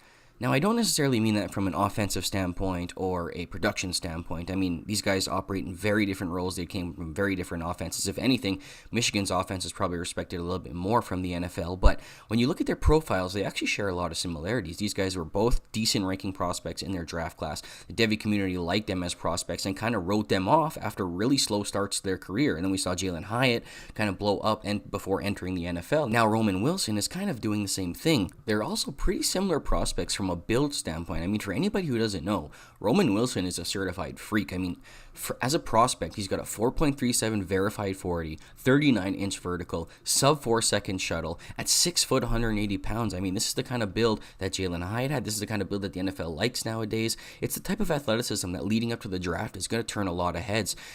If he continues this kind of production going throughout the year, this could help him earn some day 2 draft capital in next year's draft class. Now, there's not a lot of great games when you look at the matchups this week, but there is one game on the slate that I've kind of got my eyes on from a Devy standpoint, and that's Mizzou going up against Kansas State. Now, starting over at Mizzou with sophomore wide receiver Luther Burden, there were still some people out there that were kind of disappointed with the 5.6 ADOT from week 1, even though his role is expanding and we should see some more production this year. Well, I'm here to tell you that last week he had a 12.9 average depth of target last week. He was going above the rim to catch the ball. He was making contested catches. He's already caught 3 of 4 contested catches, which matches his total from last year, and he's already caught the same amount of 20-plus yard balls down the field that he did all last year. You're starting to see that they're expanding his route tree a little bit, putting more onto his plate, and he's starting to excel in his new role, which is exactly what we want to see to keep him as a top 5 Devy wide receiver. Now, starting over at Kansas State, they actually got quite a few interesting prospects from an NFL draft perspective.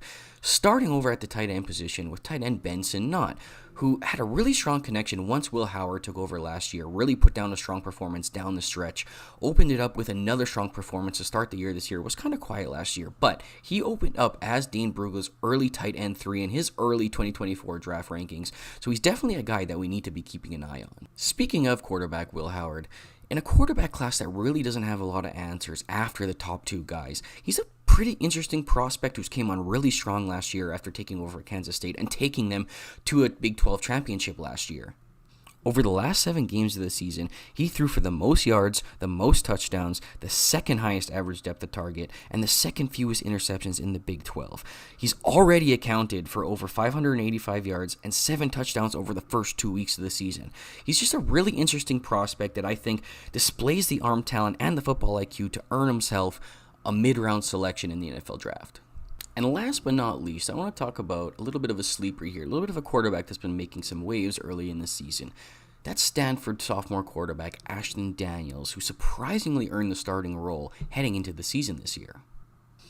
Now, this was a 3-star kid with some good size and some good dual threat ability, and the thing that popped out to me the most was just how accurate he was down the field. He was dropping the ball in the basket on numerous occasions.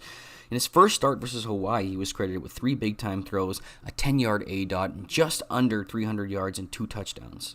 But maybe even more impressive was his 0 interceptions and his 0 sacks taken in his first collegiate start.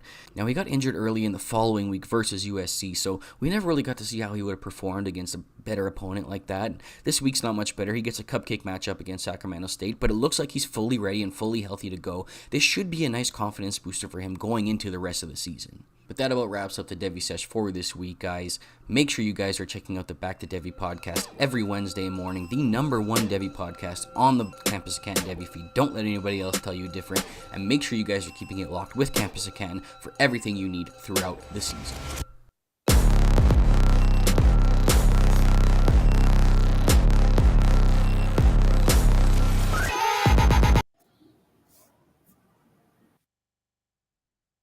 Oh boy, we got a big one. We got a big card here. We got baby, let's go. We got a super rookie. Ooh. Do you guys want to guess who the big card super rookie is? Because I'm going to guess exciting. somebody from the Dallas Cowboys, but I don't recall who were rookies in those particular years. So I'm going to guess Michael Irvin. Adam? Jared kind of convinced me to go Troy Aikman there. I'm going to read the description. In this player's NFL debut, September 10th, 1989, he produced an electrifying 68-yard punt return for a touchdown. Sanders. He became the first athlete in the 20th century to hit a home run, September 5th, 1989, for the Yankees at Seattle, and score a touchdown in the same week. That needs a sleeve. That one needs a sleeve. Top 100%. super rookie, neon, prime time, Deion Sanders. I wasn't that far off. He played for the Cowboys. I was going to say Deion, and then when you said the early 90s Cowboys, I'm like, oh, Aikman would be a good guess. So I go with your gut is the lesson there. And there it is, the white and red Falcon jerseys that you said Deion came in with before they changed to black. That was because the starting lineup for Deion his rookie year has got the red helmet with the white jersey. Now look at that do. I mean, are you kidding me with that hair? I mean, you got to have a headband with those curls. You got to. That is sick. And this is a favorite card. Do we have any value on this card? We have to, right? Let me see. Give me a value here. Let's see here on eBay. PSA 10 gem mint Deion Sanders, $149.99. And then a 9.5 is $6. So that guy might be a little bit then there's a much more reasonably listed one at $31 for a PSA 10. So it's got some value to it. Yeah, you might want to protect that one. It's in excellent condition. I guess we have to worry about, is it centered? Yes, that would be the next thing. All right. Well, we'll go through the process there. Maybe I'll just frame that one as a great moment in this show's history.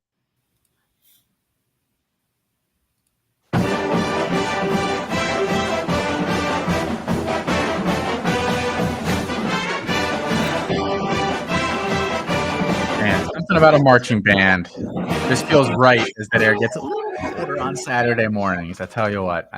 This is the Tailgate, Campus2Canton crew here with the help from our friends here at Better Sports. Nick, Chris, Alfred, Colin, and myself here with you today. Before we talk some last injury news here and some betting, the Bettercast, guys, if you haven't heard of it, we're gamifying week 2 of the NFL on the Bettercast app. Pregame questions are now live. So go ahead, download that app, submit your picks now, join the Bettercast during the games on Sunday and predict what will happen and test your NFL knowledge. Chat with the community about all the big plays, top performers, and busts in real time. No purchase or subscription necessary. Anybody is free to play. Watch NFL Week 2 with us, play our free contest, and win tickets. The more questions you answer, the more tickets you win. You can redeem those tickets for authentic NFL signed gear and collectibles. Everybody loves those. So go ahead, hop in there now. Download that Bettercast app. Must be at least 18 years of age to participate. One final injury update that we did get before we went to break that we didn't get a chance to say. It sounds like George Holani, the running back for Boise State, is out. What does that do for Ashton Genty today, who had a nice week last week without him? And we still actually don't know what's going on with their quarterback situation either this week, right? So there were some rumors that there might be some injury there, Chris? He was hurt at the end of last week. I'm not. It sounds like he's going to play. I haven't seen anything that he isn't. But yeah, they're missing a couple pieces today as well. So it sounds like we're going to get Taylor Green though. I'm not starting Taylor Green if that's the question though. Even though it's North Dakota, the usage of him has not been good. It's been frankly bizarre. They aren't running him, and he isn't that good of a passer. So I don't know what's going on there. We had Genty in our top running backs for the week, so it sounds like he's definitely there to stay. With that news, fire up your Genty shares. All right, Nick, Chris, best picks here for the week. We went 4-0 week 1. Guys got a little cocky week 2, and you said maybe we're getting a little ahead of ourselves. 4-5 last week, picked a lot more games. Didn't go as well, but still 8-5 on the year. We're going back to our roots this week, though. I can feel it. We're gonna have a good week. I'm about to make some plays here. Tell me what where I should be putting my money this week, Nick. Well, this is totally my fault because I went 0-3, I think, last week. This week I lost one of my, am not able to share one of mine from earlier in the week because the line has moved too much in our direction. So I had to make a late switch there on Nebraska to cover. Our 3 projection models, typically, if they all line up on a favorite, that's a very, very good sign. And we have that situation with UAB when we listed it in the Discord on Tuesday. It was at UAB -1.5 versus Louisiana today. That's now 2.5 last I saw. And the projection models, at least the primary one that I look to, our team strength model, has this as over a touchdown. So I'm pretty well bought in on UAB at this point. And my numbers just really, really dislike Louisiana. So those 2 items combined, seems like there's some value there for the Blazers to win and cover. I added a couple of late ones, might regret it, but just saw some news actually that makes me feel a little bit better about Mississippi State +9.5 against LSU. This is one where the models all line up and there's such a big projected edge that it makes me very skeptical. I don't always, when the numbers see too big of a gap, sometimes that makes me a little more nervous than confident, but I have this is basically a toss-up. Mississippi State is less than a quarter of a point underdog in our primary model at home against LSU today. The two other models, one that looks at only talent, has it only about a 1 point gap, and one that looks at only stats only has it at about a field goal. So a lot of value across the board. And we just got confirmation that LSU is going to be without linebacker Omar Spates today. And then a surprise, Greg Brooks, starting safety, is going to be out. So that's two starters on defense for LSU, which hasn't been incorporated into any of the models, and already saw some value on Mississippi State. So like that one as well. And then one that had just kind of been sticking in my mind all week that I decided that I would just go ahead and say it. ULM plus 36.5 against Texas A&M. This ULM team beat Army, right? And we saw what they did to UTSA last night. I don't expect them to keep this game close in the fourth quarter by any means, but 36.5 is a lot of points. This is a better ULM team, I think, than we expected. They're playing decently, and yeah, Texas A&M has a sort of a get right spot, but I think that there's a chance that maybe they come out a little little slow, and ULM maybe can surprise with an early score or something, and 36.5 might just be too much to overcome for the Aggies today. Should we sprinkle the money line on that? No, absolutely not. Come on, little $5. Hey, Alfred, it's your money. I'm not going to tell everybody to just flush their cash down the toilet, but if that's what you want to do, then, more power to you. You're really enjoying living in a state now that has legalized sports gambling, aren't you? It's going to be a problem. Or, maybe I'll just get rich. Or you're retiring by 45. Yeah. I think those are your only two options there. Chris, what are your best bets this week? So I felt like I had a pretty good week last week. Overall, I feel like I was pretty plugged into the FBS versus FCS games. I think we gave out like 3 on here, and I think they all hit. Not as much value this week on those, but I do have one that I really like, and that's Sacramento State plus 7.5 versus Stanford. It's I wouldn't call it a homecoming. It's Stanford's head coach Troy Taylor coached Sacramento State last year. I'm not convinced that Stanford's defense is going to be able to contain Caden Bennett, who's the quarterback for Sacramento State. I expect this game to be somewhat high scoring, and that plays into Sacramento State's favor. They're a pretty electric offense, and I like this team. I think they're a top 5-ish FCS team. Really good on offense. I think they can score. I think they can keep up with Stanford. A touchdown is just too much. I actually have Sacramento State favored, to be honest. But I just think a touchdown, you're getting a lot of value. So, touchdown and a hook, you're getting a lot of value on this Sacramento State team. Then I don't think is materially that much worse than Stanford. How far is for Sacramento from Palo Alto? Does anybody know? You're the guy who's got they're both Northern California, so you don't have Google Maps up to. Was it the sleep in the bed factor? The wind blowing in Palo Alto is the question. That's a good question. I will. You keep talking. I'll find out whether it's in 100 miles. All right, but yeah. So I have Sacramento State favored. I think you can play the money line if you're feeling a little dangerous.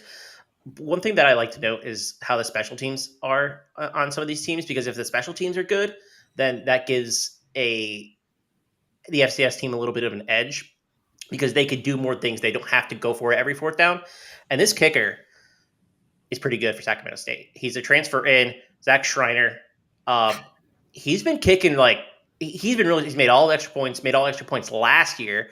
He's only missed 1 field goal so far. So I just like that little edge. That makes me feel a little bit more confident. Another number I talked about earlier in the show was Charlotte plus 7.5 for Georgia State. I'm not sure that Charlotte's worse than Georgia State, period.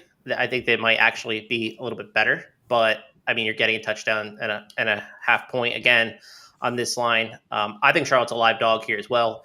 I thought the offense played really well last week. Not impressed by Georgia State's defense, even though they contained Connecticut.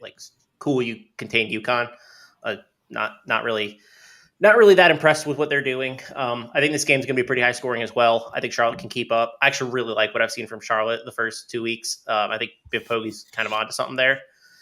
Called this a give must me win. that one. Sorry? He called this game a must win, which seems a little premature for me, but Yeah, 3 games into your tenure. He's a little dramatic, as we saw at their media day this year, for what it's worth. He is. But I really like what I've seen from the Charlotte team so far. Trying to think if I want to give out the last 2, because my numbers are kind of close and they've moved against me. I'll tell you, they're not as high priority as the first 2, but I'll tell you what I have. I think Georgia Southern's going to cover that 20.5 versus Wisconsin. It was 19. It's now 20.5 again. Wisconsin has not impressed me on offense really at all. This game's going to be high scoring. I think Georgia Southern can score. That's just like almost 3 touchdowns is a lot to ask from a Wisconsin team that I don't think is clicking quite yet with the Dairy Raid. They might at the end of the year, but like that game against Washington State was really unimpressive.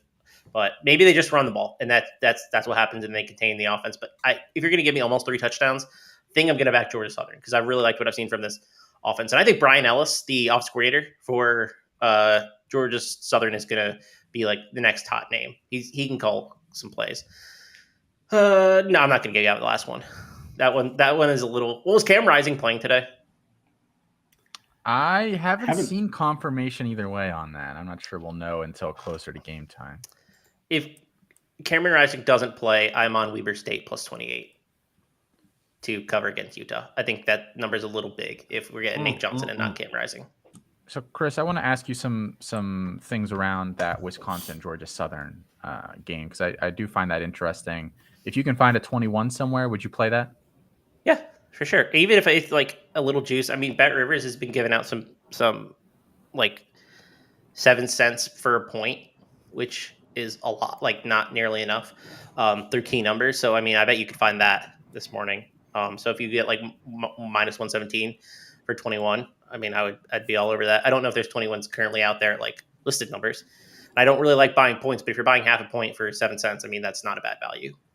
I have a couple other props from this game that I think are really interesting that I also want to ask you about. It looks like you can get plus money on Davis Brin some places over 1.5 passing touchdowns.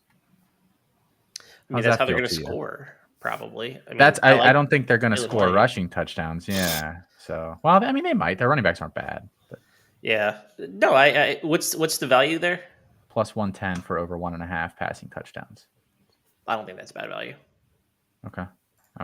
How about their receivers? They've got 45.5 yards for Caleb Hood and 60.5 for Burgess. Nick, you do your projections as well. I mean, how are those in line with what you've got for either of those guys by any chance? So let's see. For Georgia Southern receivers, who I do think this is a pretty good matchup. This week, I've got Burgess projected for 16.5 points in PPR, 14.2 for Caleb Hood. So those, pretty. I feel like Georgia Southern is definitely going to be able to move the ball, and feel like it's a decent spot. Well, part of it also is this offense is almost identical to what they saw last week and struggled mightily with last week at Washington. I mean, 106th in passing success rate, 78th in EPA per pass. I mean, those aren't great numbers for Wisconsin defense, especially against a really good, in my estimation, passing offense at Georgia Southern. All right, I hit it.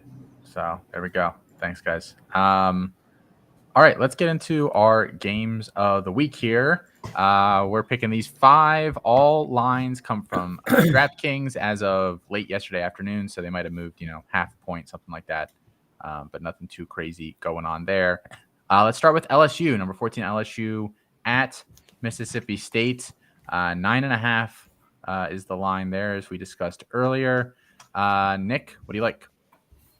Well, I mean, this is very close to a game in which I would have Mississippi State favored. So week 3, because we do change things up a little bit, incorporate team performance ratings from this season for the first time. It's a small sample, so even though it's not a huge piece of the equation puzzle as far as our team strength ratings go, it does sometimes give us a couple of projections that make you raise your eye a little bit. But Mississippi State, at home against an LSU team that is banged up defensively, I think is struggling a little bit defensively, and a Mississippi State team that, has shown the ability, even though they're not super efficient on the ground, can run the ball a little bit. Jaquavius Marks off to a strong start. I do feel like this is a game that Mississippi State's going to be able to keep it close, and 9.5 is a lot of points for a home team, and in a conference game for sure. So I got to stick with the numbers, I guess. Chris? Yeah, I actually gave out LSU -9 in the Discord this morning. I watched that Mississippi State game last week against Arizona, and it was really bad.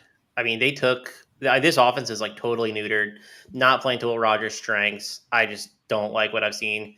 Vibes are bad, man. In Starkville, it's Stark Vegas. I mean, I'm really not wanting to back this team, so I'll take LSU. I felt more comfortable at 9. 10's kind of a big ask, but yeah, if you want to play this game, I think if 9 isn't available, I would take an LSU alt line because I think it could get away from Mississippi State. Colin? Yeah, I think Starkville is a tough place to play, but like Chris was saying, I think this Mississippi State offense has just been absolutely neutered. I don't love that Omar Spates isn't going to be out there because he's a very good run coverage linebacker. He's good against the run. I think that's what Mississippi State does primarily, but I still think it's too much for Mississippi State. Give me LSU here, even at -9.5. Alfred? Yeah, I'm not going to belabor the point. Give me LSU for all the reasons stated. I think Mississippi State has no identity, like Chris said. I don't think they know what they want to do. I don't like heights. I don't like spiders. I don't like picking opposite of Nick in this exercise. But I'm going to do it. I'm doing it. I'm taking LSU anyway. I don't care. Washington, number 8 Washington against Michigan State here this week. This is 16.5 points. Kickoff at 5 Eastern. Nick, we'll come over to you here again. I mean, this is scary stuff here today, man. I do lean heavily into the numbers, and this week there are some numbers that I don't necessarily personally agree with, but of course can't, or at least I don't know a way to account for some of the off the field stuff that obviously is worth considering at Michigan State. But this Michigan State defense through 2 weeks has played really well defensively. Washington is a team that I feel like my numbers do a pretty good job with, have the last couple of years, and very high on Washington. They're top 10 in my power ratings. They are playing at an incredible pace offensively, or not pace. They're actually kind of slow offensively in pace, but they're just incredibly efficient and one of the best offenses in the country. So it should be strength versus strength. Again, a team that is getting quite a lot of points at home, and feel like Michigan State might be just improved enough defensively to keep this game close heading into the fourth quarter before Washington pulls away, and hopefully they don't pull away by 3 scores. So I'm on Michigan State, and confidence is not necessarily high. There are definitely some things that I can't account for going on here, but I think this Michigan State team defensively is playing well enough that I don't completely hate the projection. Chris, you told us to bet this months ago, and I don't think this line has moved too much since then. We actually gave it out in the Discord and on here at 12.5. Got a lot of value. Okay. I'm still back in Washington, though. I don't like this Michigan State. Vibes are real bad right now in East Lansing. Give me Washington. Colin?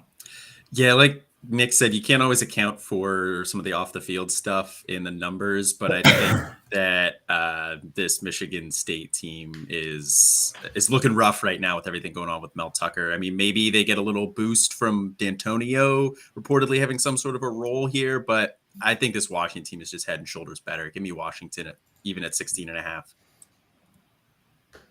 Alfred? Yeah, I'm not going to rock the boat here. And I've understood a little more of Nick's process because the first week we did this, I really was like, I value his opinion so much. But he's even said himself sometimes, the numbers are the numbers. And he's like, doesn't even agree sometimes. So I feel a little bit better going with vibes when it's appropriate. And I agree, Michigan State, I don't know. This doesn't seem like the kind of thing that you mentally rally around. If there's like an untimely death or something and the team can really gel, but this is different. I think they might just be messed up, and I think Washington's a great team, and so I would take Washington here. I think they're gonna have a big day. I'm taking Washington as well. 11 Tennessee, 5.5 point favorites at Florida is an interesting one. Nick, come to you first here. What do you like? I'm on Tennessee. There's been a little bit of disappointment for Tennessee offensively so far this year. I'm a huge Joe Milton fan, and it has not gone according to plan. The receiving core has not gone according to plan so far, but I think that, or I'm at least optimistic that maybe we see a little bit of a breakout here with the obviously very tough environment going on the road to the Swamp. But perhaps we'll see our first glimpse at Tennessee playing its best football to date, and Milton and guys like Squirrel White and that receiving core hopefully breaking out a little bit, and Tennessee being able to win by more than a touchdown. Chris? I liked Florida when it was 7.5. Now that it's under a touchdown, give me Tennessee. Don't really like backing Graham Mertz. Colin? Yeah, I think this line being under a touchdown makes me go with Tennessee, even though I am a little bit worried about their pass attack with some of the injuries and not getting deep. So to also answer B Fresh's question, you give me Jordan Travis over Joe Milton in this one because I'm a little worried about Joe Milton's numbers, but give me Tennessee. Some inappropriate comments coming in the chat that we're not going to address about Mel Tucker here today. But thank you for that, Felix. Alfred, you're definitely not a homer. No affiliation with the University of Florida whatsoever, right? I mean, there's no connection here. I'm not a homer because I hate watch my team. So I'm definitely getting close to like rooting for losses. And it's pretty typical for the second year of a Florida head coach tenure. I start rooting for losses. Let's just swipe the board clean and start over. I'm really excited for the potential of hiring Deion Sanders next year, maybe. So anyway, but today I'm going Florida. I think that my hope here is that Joe Milton is not as good as people seem to think. He throws the ball 90 yards, but in a high-pressure environment, I think people are still going to games in Gainesville, and it's still Tennessee week, so they should be pretty rowdy. But, I think he makes mistakes, and, maybe we see some cracks in Joe Milton there. And, I think we win maybe a low-scoring game, kind of ugly. But give us a gator chomp. Give us a gator chomp. There we go. Let's go. That's what we needed. I'm taking Tennessee. You probably should. Pitt at WVU. My Panthers. Dare I say our Panthers? No, nobody with me. Okay. West Virginia 2.5 point favorites at home. Nick, don't break my heart. No, I'm on Pitt to win outright, which I was a little surprised that this one moved the other direction. But the model I like the best has Pitt favored by more than a field goal. Cool. Chris? Give me Pitt. Wrong team favored. Colin? Yeah, as much as it pains me, I would take Pitt in this one. I think wrong team's favored here. I think West Virginia's just not very good. Alfred? Weird things happen in West Virginia in the night games. I'm just going. I don't like betting against West Virginia at home at night. I don't like betting against Wyoming and Laramie, like I said last week or 2 weeks ago, whenever it was. So sometimes there's just some situational things I'm not going to go against, even though I agree Pitt's probably better. I'm taking Pitt. Was there a doubt? Sweet Caroline, baby. Sweet. Go Caroline. Panthers. TCU 7-point favorites at Houston. This is the latest game we're picking here today. Let's run through here real quick, guys. Give me in a sentence or less. Who do you like here? For me, confidence is an all-time low, but I'm on Houston, and they're actually projected as an outright winner in my model. I'm on TCU. Fade Dana Holgerson until further notice. I'm going to take Houston here because the line's at a touchdown, but I don't feel great about it. Give me Houston. Alfred? I like Houston as well. And last year was the year to fade Holgerson. He lost that locker room, but I think this year's new year, and I think they look okay. Houston for me as well. All right. Thanks for tuning in here with us this week, guys. Good luck on your betting, your prize picks, your fantasy, everything today. We'll be back here again next week.